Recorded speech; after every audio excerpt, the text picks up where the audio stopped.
একটি মামলা হচ্ছে মানব পাচার মামলা, আরেকটা হচ্ছে জাল জালিয়াতি মামলা, আরেকটি মামলা হচ্ছে মারপিটের মামলা। এই তিনটা মামলা রুজু হয়েছে। দুটি মামলায় আমরা তাকে 7 দিনের রিমান্ডে এনেছিলাম এবং তাকে রিমান্ডকালীন সময় আমরা তাকে জিজ্ঞাসাবাদ করেছি। সে প্রায় ম্যাক্সিমামই সে স্বীকার, তার বিরুদ্ধে যে অভিযোগগুলি ছিল এবং মিডিয়াতে গণমাধ্যমে যে তার বিরুদ্ধে অভিযোগগুলি ছিল সে ম্যাক্সিমামই আমাদের কাছে স্বীকার করেছেন।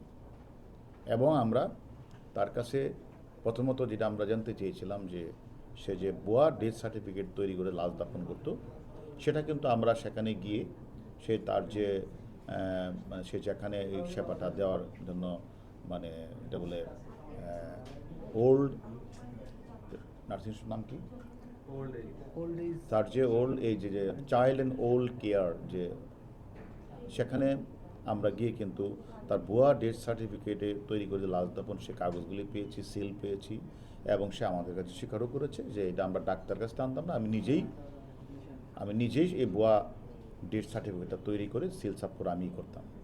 এবং পরবর্তী পর্যায়ে তাকে যখন আমরা অপারেশন থিয়েটারের কথা বলা হলো, সেখানে সে যে ডাক্তার রাখে নাই সেটাও স্বীকার করেছে এবং সে যে তাদের উপরে মানসিক টর্চারটা করেছে, যে সে নিজেই যে এই আশ্রমে যাদেরকে নিয়ে আসা হয়েছে অধিকাংশই হলো প্রতিবন্ধী, বৃদ্ধ, প্যারালাইজ। এই বয়স্ক প্রতিবন্ধী প্যারালাইজ মানুষগঞ্জে তো একটু অ্যাবনর্মাল আচরণ করত এবং সে কারণেই সে তাদের উপরে প্রচণ্ড পরিমাণে নির্যাতন করতো, লাঠি দিয়ে পিটাতো।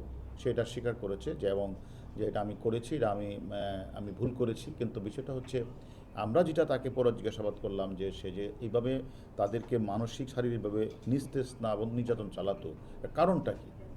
তখন সে যে নিজে যে মাদক সেবন করেন, যে ইয়াবা খায়, সেটা সে নিজেই স্বীকার করেছেন যে এটা আমি তখন বুঝতে পারি নাই এরকম, এবং এটা যে করা ঠিক হয় নাই সেটাও সে আমাদের কাছে স্বীকার করেছে।